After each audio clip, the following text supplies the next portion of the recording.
So hello guys, સ્વાગત છે તમારું અમારી ગુજરાતી યુટ્યુબ ચેનલ ઘરની રસોઈ કવિતા સાથેની. સબસ્ક્રાઇબ જરૂર કરી દેજો. આજનું ભોજન છે એકદમ શાહી અને રજવાડી. આજે આપણે બનાવીશું એવી ખીચડી જે રજવાડી ખીચડી કહેવાય છે. આ ખીચડી રાંધવામાં એટલી સરળ છે અને લાગવામાં અને ટેસ્ટમાં તો રોયલથી પણ રોયલ લાગે. ચાલો ત્યારે બનાવીએ રજવાડી સ્ટાઇલ શાહી ખીચડી.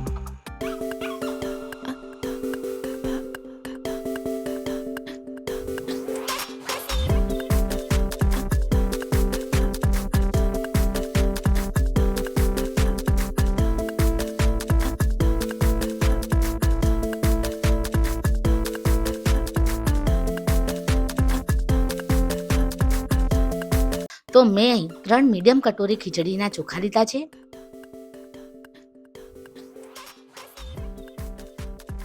એમાં એટલી જ અડધી વાટકી મગની ફોતરા વિનાની દાળ, મગની ફોતરાવાળી દાળ, અડધી વાટકીથી પણ ઓછી મસૂરની દાળ અને તુવેરની દાળ, એમ બધી જ દાળ અડધી અડધી વાટકી મેં અહીં લીધી છે. આમાં 3 થી 4 જાતની દાળ હોય છે, એટલે ઘણી જગ્યાએ આને દાળ ખીચડી પણ કહેવાય છે. આ ખીચડીમાં પ્રોટીન, વિટામિન્સ અને મિનરલ્સની માત્રા સારી હોય છે. શરીર માટે પણ બહુ જ હલકી હોય છે. આને 2 થી 3 વાર પાણીમાં આપણે ધોઈ નાખીશું. કુકરમાં મેં અહીં 3 થી 4 ગ્લાસ પાણી એડ કર્યું છે. એમાં ધોયેલા દાળ ચોખા એડ કરી દઈશું. થોડા ગાજરના કટકા એડ કરીશું. એક મીડિયમ સાઈઝનું બટાકું નાનું સમારેલું એટલે કે કાપેલું એડ કરીશું. અડધી વાટકી વટાણા નાખીશું. એક મુઠ્ઠી જેટલા સિંગદાણા 10 થી 15 મિનિટ પલાળીને આપણે આમાં નાખી દઈશું. અડધી ચમચી હળદર પાવડર અને થોડું મીઠું નાખીને મિક્સ કરીને કુકરને ખીચડી ચડે ત્યાં સુધી સીટી લગાવી દઈશું. મારે અહીં વધારે ચોખાનું માપ લીધેલું છે, એટલે 4 થી 5 કુકરની સીટી હું અહીં લગાવીશ. ચાલો ત્યારે ખીચડી થાય છે ત્યાં સુધી આગળની આપણે પ્રોસેસ કરી લઈએ.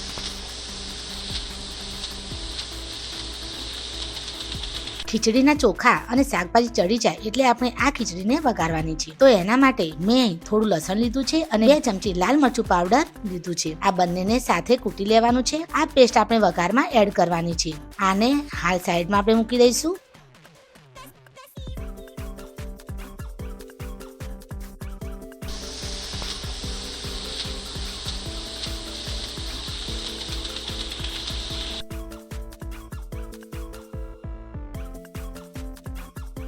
ખીચડી આપણી સરસ ચડી ગઈ છે. ચાલો ત્યારે રજવાડી વઘાર કરી લઈએ. તો મેં અહીં 2 ચમચી તેલ અને 2 ચમચી ઘી એડ કર્યું. ઘી ઓપ્શનલ છે, તમને ના ભાવતું હોય કે ના ખાતા હોય તો તમારે ઘી સ્કીપ કરી દેવાનું છે. 1 ચમચી રાઈ નાખીને રાઈ ફૂટી જાય એટલે એમાં અડધી ચમચી આખું જીરું આપણે નાખવાનું છે. બીજા આખા મસાલાઓ પણ આપણે એડ કરી દઈશું. તો આખા મસાલાઓમાં મેં અહીં તેજ પત્તા, 2 થી 3 નાના તજના લાકડા, લવિંગ મરી અને આખા લાલ મરચા 2 થી 3 લીધા છે. ગરમ તેલમાં એડ કરી દઈશું. લીલા મરચા અને એક નાનો ટુકડો આદુ ખલમાં કૂટીને વઘારમાં આપણે અહીં નાખવાનું છે. તેનાથી ટેસ્ટ ઇન્હેન્સ થશે. એમાં અડધી ચમચી હિંગ અને 2 મીડિયમ સાઈઝની ડુંગળી નાખીને આપણે થોડી વાર ચડવા દઈશું. 2 મીડિયમ સાઈઝના ટામેટા નાખીને આપણે એડ કરવાના છે. થોડું મીઠું એટલે કે સ્વાદ અનુસાર આપણે મીઠું એડ કરી દેવાનું છે. 2 લીલા મરચા આ રીતે આપણે કાપેલા નાખીશું. બસ હવે લાસ્ટમાં મેં ખલમાં લસણ અને મરચું પાવડર કૂટીને રાખ્યા હતા એ મસાલો આપણે વઘારમાં નાખી દઈશું. એની સાથે 1 ચમચી જીરું પાવડર, અડધી ચમચી ગરમ મસાલો મેં અહીં એડ કર્યો છે. મસાલાઓ થોડા ચડી જાય એટલે એમાં 2 ગ્લાસ પાણી નાખીને 2 થી 5 મિનિટ આપણે ધીમા ગેસે આ વઘારને થવા દઈશું.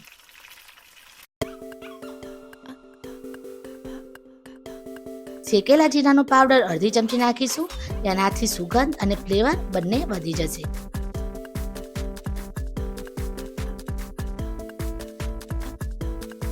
બે થી 5 મિનિટ થઈ ગઈ છે. એમાં આપણે તૈયાર કરેલી ખીચડી જે આપણે કુકરમાં બનાવી હતી, શાકભાજીને ચેડવી હતી, એ ખીચડી આપણે આ વઘારમાં એડ કરી દેવાની છે. મિક્સ કરીને સ્લો ટુ મીડિયમ ફ્લેમ પર 2 થી 5 મિનિટ માટે આપણે થવા દઈશું.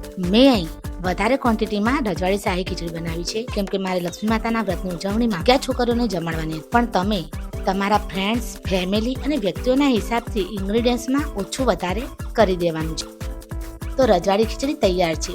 લાસ્ટમાં ગેસની નોબ બંધ કરીને 1 થી 2 ચમચી ઘી ઉપર આપણે એડ કરી દઈશું. થોડા કોથમીરના પત્તા આપણે નાખીને મિક્સ કરી દઈશું. એટલે ટેસ્ટી અને સાથે સાથે મન અને પેટ બંનેને ભરી દે એવી આ ખીચડી બનતી હોય છે.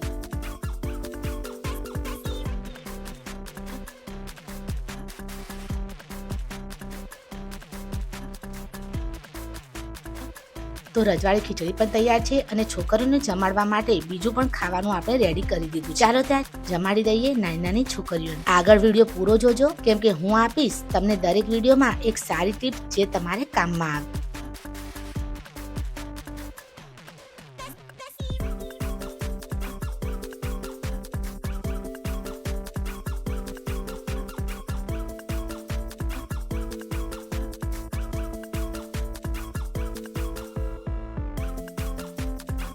તો તમને આજની રજવાડી ખીચડી કેવી લાગી અમને કોમેન્ટ જરૂર કરજો. આ ખીચડી બનાવીને એટલે કે આ રજવાડી શાહી ખીચડી બનાવીને બધાને ઘરમાં ખુશ કરી દો. અને હા, ખીચડી બનાવો તો અમને જણાવવાનું ભૂલતા નહીં કે તમારે આ રજવાડી ખીચડી કેવી બની. તમારે બીજી પણ કોઈ આવી ઇન્ટરેસ્ટિંગ રેસીપી જોઈતી હોય તો તમે અમને કોમેન્ટ જરૂર કરી શકો છો. અમે પૂરતો પ્રયત્ન કરીશું કે અમે તમારા માટે બેસ્ટમાં બેસ્ટ રેસીપી સર્વ કરીએ. અને અમારી સાથે હંમેશા બનેલા રહેજો, કેમ કે તમારા સપોર્ટથી અને પ્રેમથી જ અમે આગળ આવીએ છીએ. જો તમને અમારી આ રેસીપી પસંદ આવી હોય તો લાઈક કરો, કોમેન્ટ કરો અને હા, તમારા ફેવરેટ પર્સન સાથે આ રેસીપી જરૂર શેર કરો, જેથી એ પણ આટલી મસ્ત રેસીપી શીખી શકે અને એન્જોય કરી શકે. તો આજની યુઝફુલ ટિપ્સ એ છે કે જો તમે માગતા હોય કે તમારી રોટલી સોફ્ટ, નરમ અને મોઢામાં મૂકતા જ ઓગળી જાય એવી બને, એ માટે તમે જ્યારે પણ લોટ બાંધો તો 1 થી 2 ચમચી અંદર દૂધ નાખી દો. દૂધ નાખવાથી અને એ પછી લોટ બાંધવાથી તમારી રોટલી એકદમ સોફ્ટ બનશે અને મોઢામાં મૂકતા જ ઓગળી જાય એટલી મસ્ત બનશે.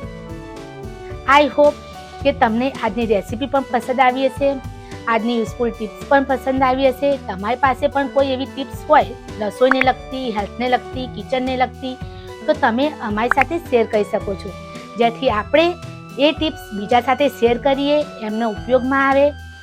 તો ચાલો, હું તમને મળીશ આગળની નેક્સ્ટ રેસીપીમાં. ત્યાં સુધી બાય બાય, ટેક કેર, ધન્યવાદ એન્ડ જય અંબે.